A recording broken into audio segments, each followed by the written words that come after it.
Gold trusted gold buyers తాకట్టులో ఉన్న బంగారాన్ని విడిపించి ఈ రోజు ఉన్న మార్కెట్ ధరకే కొనబడును. మరిన్ని వివరాలకు సంప్రదించండి 7771077720. Welcome to war TV.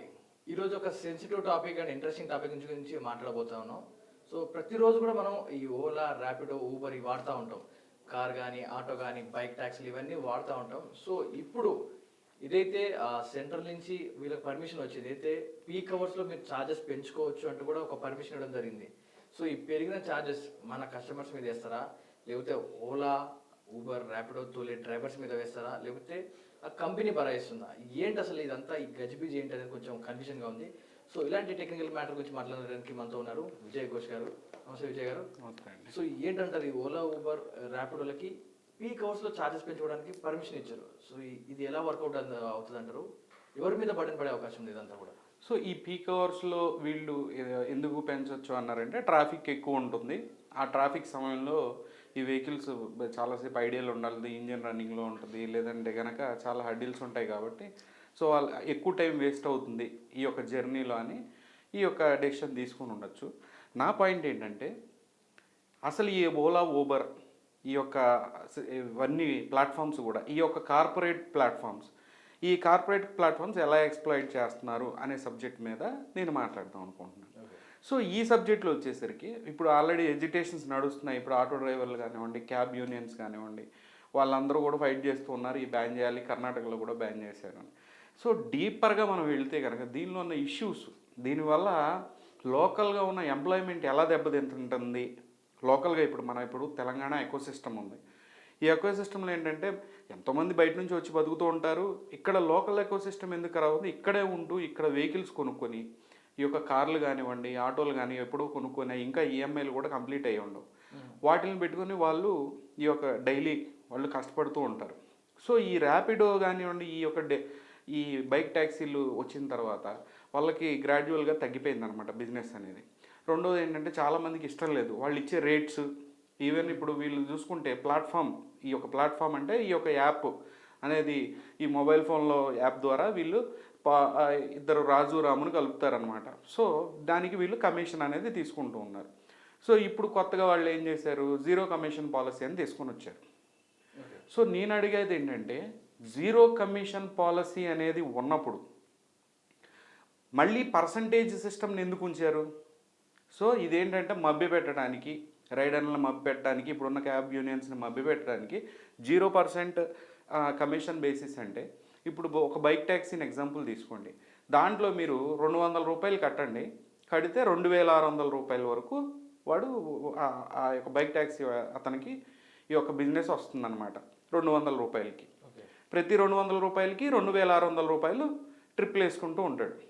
అది ఉండంగా, అంటే మేము ఏమి తీసుకోవట్లేదు, ప్రజల దగ్గర ఏమి తీసుకోవట్లేదు, ఎక్కువ ఛార్జ్ చేయట్లేదు, వచ్చిందంతా డైరెక్ట్గా క్యాబ్లు వాళ్ళకే ఇస్తున్నాము. మరి పర్సంటేజ్ సిస్టమ్ ఎందుకు ఉంచారు? ఇంకా ఆ పర్సంటేజ్ సిస్టమ్ ఎందుకు ఉంచారంటే, ఇది క్లియర్గా ఎక్స్ప్లాయిటేషన్ ఏంటి, ఎవరో ప్రూవ్ చేయలేని అల్గారిథమ్స్. ఈ యొక్క ప్రతి యాప్ కూడా అల్గారిథమ్స్ మీద వర్క్ చేస్తాయి. మీరు చూసినట్టయితే ఇప్పుడు ఈ రీసెంట్గా చాలామంది మన ఒక క్విజ్ కాంపిటీషన్లో బటన్ నొక్కడానికి రెడీగా ఉన్నట్టు, ఒక రైడ్ వస్తుందంటే నొక్కడానికి రెడీగా ఉండాల్సిన పరిస్థితులు ఉన్నాయి. ఒక క్యాబ్ డ్రైవర్కి కానీ, ఒక ఆటో డ్రైవర్ ఆ రైడ్ దొరకటమే కష్టంగా ఉందన్నమాట. సో ఈ జీరో కమిషన్ పాలసీ తీసుకున్న వాళ్ళకేమో రైడ్లు తక్కువ పడతాయి, ప్రాబ్లమాటిక్ రూట్లు పడతాయి, ప్లస్ ఎక్కువగా దాని మీద మిగలవు అనమాట. అంటే ఎక్కువగా టఫ్ రూట్స్ పడతాయి, లేదనంటే కనుక మంచి పీక్ టైమ్స్లో మంచి రేట్లు వచ్చే టైంలో వాడికి ఆ బిజినెస్ రాదు.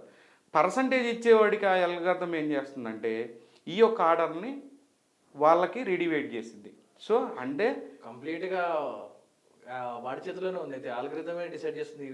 ఆల్గారిథమే డిసైడ్ చేస్తుంది. ఇది నేను అబ్జర్వేషన్ చేసింది. నేను ఎందుకంటే ఎంతోమందిని నేను రీసెర్చ్ చేశాను. జీరో కమిషన్ తీసుకున్న వాళ్ళు, పాలసీ మీద ఉన్న వాళ్ళని అప్రోచ్ అయ్యాను, చాలామందిని, కనీసం ఒక 100 మంది పై దాకా నేను అడిగాను. At the same time commission basis మీద వర్క్ చేసే క్యాబ్ డ్రైవర్లను కూడా అడిగాను, మీకు రైడ్లు ఎట్లా పడుతున్నాయి ఏంటంటే, పర్లేదన్నా బాగా వస్తుంటాయి రైడ్లు, ఒక్కోసారి రేట్లు బాగానే వస్తున్నాయి, సో కాకపోతే ఇంత సర్టెన్ పర్సంటేజ్ మేము ఈ యొక్క డెలివరీ యాప్, ఈ యొక్క ర్యాపిడో సంస్థలకు మేము కడుతున్నాము అని చెప్తున్నారు. సో ఈ రకంగా ఈ యొక్క సంస్థలు వీళ్ళని ఎక్స్ప్లాయిట్ చేస్తూ ఉన్నాయి. ఇప్పుడు పెరిగిన రేట్లు ఏవైతే పీక్ టైంలో రేట్లు పెంచుకోవచ్చు అని చెప్పారో అవి పూర్తిగా ఈ యొక్క ర్యాపిడో కానివ్వండి, యూబర్ కానీ వీళ్ళకి ప్రాఫిట్ వస్తాయనే చెప్తున్నాను. అంతే తప్పితే రైడర్కి కానివ్వండి, ఈ యొక్క క్యాబ్ డ్రైవర్స్కి కానివ్వండి, క్యాబ్ వాళ్ళకి కానీ ఎవరికి ప్రాఫిట్ ఉండదు. First thing. సెకండ్ థింగ్, నా అభిప్రాయం ఏంటంటే కొన్ని బిజినెస్లు ఉన్నాయి, అంటే జనాల్ని రక్తం పీల్చే యొక్క కంపెనీలన్నీ కూడా, ఈ యొక్క స్టార్టప్లు కూడా జనాలు రక్తం పీలుస్తున్నాయి. వాటి పేర్లు స్టార్టప్లు అని పెట్టుకొని లోకల్ ఎంప్లాయ్మెంట్ని, లోకల్ అట్మాస్ఫియర్ని ఖరాబ్ చేస్తూ, మీరు ఇప్పుడు ఈ యొక్క డెలివరీ సంస్థలు మీరు చూసినట్టయితే జాగ్రత్తగా కీన్గా అబ్జర్వ్ చేయండి. నా అబ్జర్వేషన్లో నాకు కర్ణాటక సంబంధించిన చాలా వెహికల్స్ ర్యాపిడోలో కానివ్వండి, యూబర్లో కానీ తిరుగుతున్నాయి. నేను ఎప్పుడైతే వాళ్ళ యాప్లో చెక్ చేశానో ఈ వెహికల్ నెంబర్ ఆ వెహికల్ నెంబర్ కరెక్టా కాదా అని కర్ణాటక వెహికల్ నెంబరే వేసింది. ఓకే. సో అదేంటండి అంటే రేపొద్దున మధ్యప్రదేశ్లో ఉన్నాడు, వెస్ట్ బెంగాల్లో ఉన్నాడు కూడా బండి తీసుకొని వచ్చి హైదరాబాద్లో నడుపుకుంటాడు.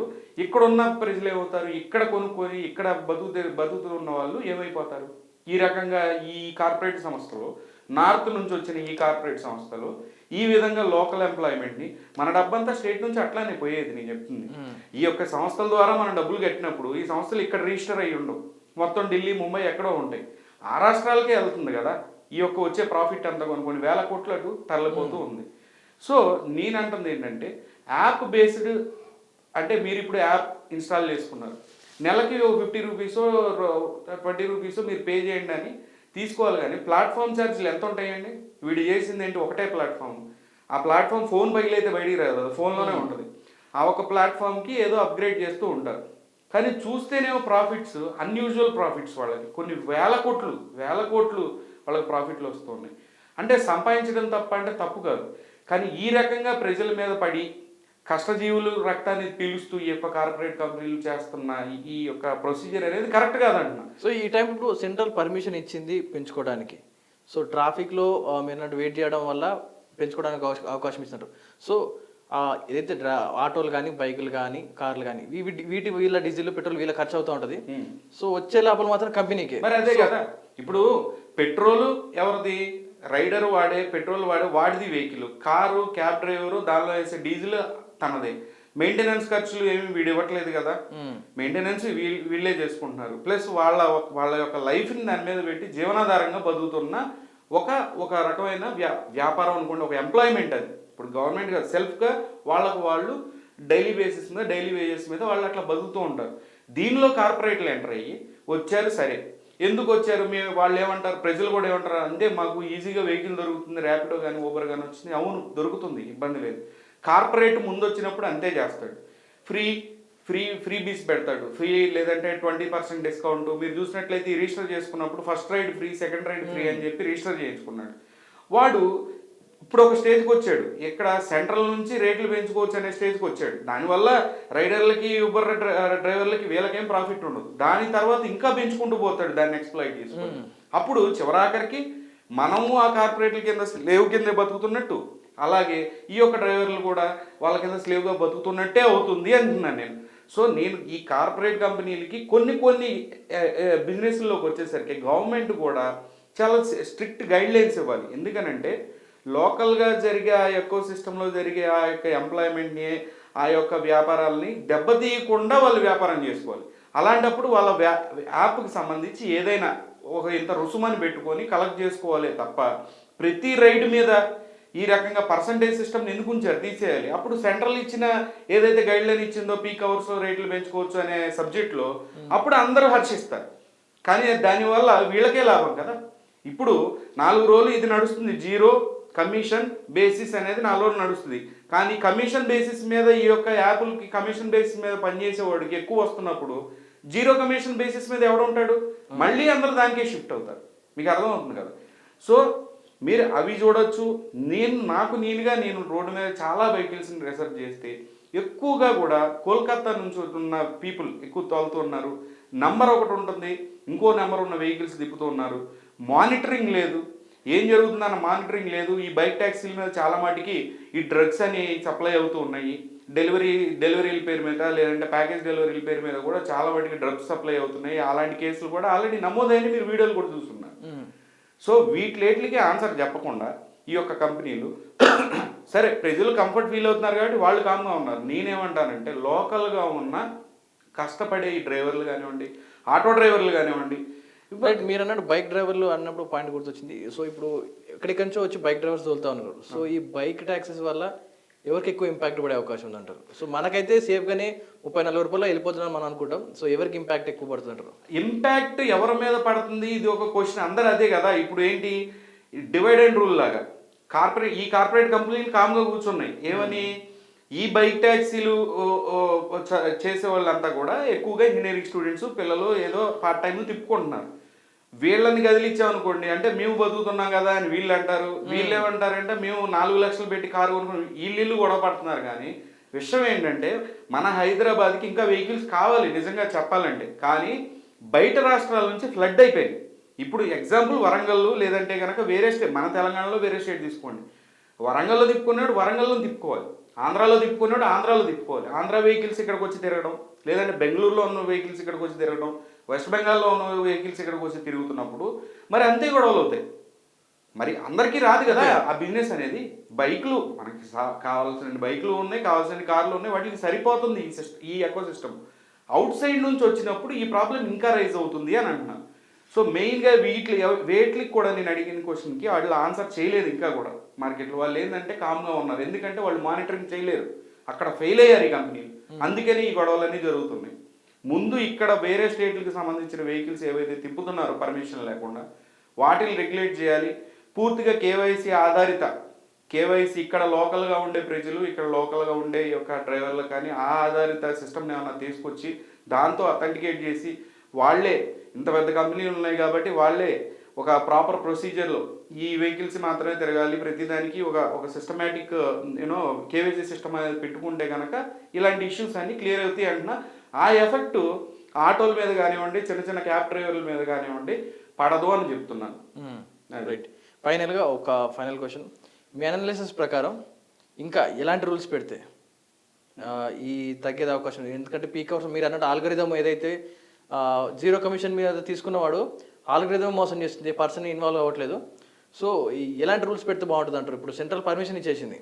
సో పర్మిషన్ ఇచ్చే ముందు ఎలాంటి రూల్స్ పెట్టి పర్మిషన్ ఇస్తే బాగుంటుంది? సెంట్రల్ గవర్నమెంట్ కానివ్వండి, స్టేట్ గవర్నమెంట్ కానివ్వండి, ఎందుకంటే ఇప్పుడు మనం టెక్నాలజీ ప్రకారం బేసిస్ మీద చాలా అడ్వాన్స్డ్ అయ్యి ఉన్నాం. కానీ ఇంకా పాత పద్ధతుల్లోనే ఉన్నాం. ఆల్రెడీ ఇన్ని కార్పొరేట్ కంపెనీలు ఒక యాప్లు, ఏపీకే యాప్లు, ఐఫోన్లో ఉన్న ఈ యాప్స్ ద్వారా, ఈ ఆండ్రాయిడ్ యాప్స్ ద్వారా ఇన్ని లక్షల కోట్ల రూపాయలు బిజినెస్ చేస్తున్నప్పుడు ప్రభుత్వం మానిటరింగ్ కూడా ఉండాలి. అట్లానే బ్యాక్గ్రౌండ్లో అసలు వీళ్ళు నడిపే యాప్లు అవి ఏ విధంగా రన్ అవుతున్నాయి, రన్ అవుటువంటి వాళ్ళు బిజినెస్ చేసుకోవాలి. అంతేగాని ఎక్స్ప్లాయిటేషన్ చేయకూడదు అంటున్నా. ఎక్స్ప్లాయిటేషన్ ఏంటి? అల్గారిథంలో నాకు ఈ రకంగా ఉంటే కనుక, ఇంత సింపుల్ భాషలో చెప్తున్నాను. అల్గారిథం అంటే వాడు ఆ కోడ్ రాసేటప్పుడు, ఆ యొక్క యాప్ కోడ్ రాసేటప్పుడు పలానా రైడర్కి ఇలా వెళ్ళాలి, పలానా ప్యాకేజ్కి తీసుకున్నోడికి ఇలా వెళ్ళాలి, పలానా ప్యాకేజ్ తీసుకున్నోడికి ఇలా వెళ్ళాలి, వాడెవడు డిసైడ్ చేయడానికి? యాప్ వాడు ఎవడు డిసైడ్ చేయడానికి? రోజు లేబర్ అనేవాళ్ళు, ఏది కష్టపడి బతికేవాళ్ళు, వెహికల్స్ కొనుక్కొని సెల్ఫ్ ఎంప్లాయ్మెంట్ మీద బతికి ఎవరి మీద ఆధారపడకుండా కష్టపడి పొద్దు నుంచి సాయంత్రం దాకా డ్రైవింగ్ చేసుకుంటా ఏదో 1000-500 సంపాదించుకునే వాళ్ళని ఎక్స్ప్లాయిట్ చేసి బతుకుతున్న ఈ యొక్క కార్పొరేట్ల మీద చర్య తీసుకోవాల్సిన అవసరం ఉంది. గవర్నమెంట్స్ ఒక సపరేట్ బాడీని పెట్టి ఈ యాప్లు ప్రాపర్గా రన్ అవుతున్నాయా, దీనిలో ఏమన్నా ఎక్స్ట్రాగా మ్యానిపులేషన్స్ ఏమైనా ఉన్నాయా అని వెరిఫై చేయాల్సిన అవసరం కూడా సెంట్రల్ గవర్నమెంట్ బాధ్యత ఉంది, స్టేట్ గవర్నమెంట్ బాధ్యత కూడా ఉందని చెప్తున్నాను నేను. రైట్. ఇండియా పాకిస్తాన్ ఉద్రిక్తతలపై లేటెస్ట్ అప్డేట్స్ కోసం డౌన్లోడ్ చేసుకోండి RTV లైవ్ యాప్.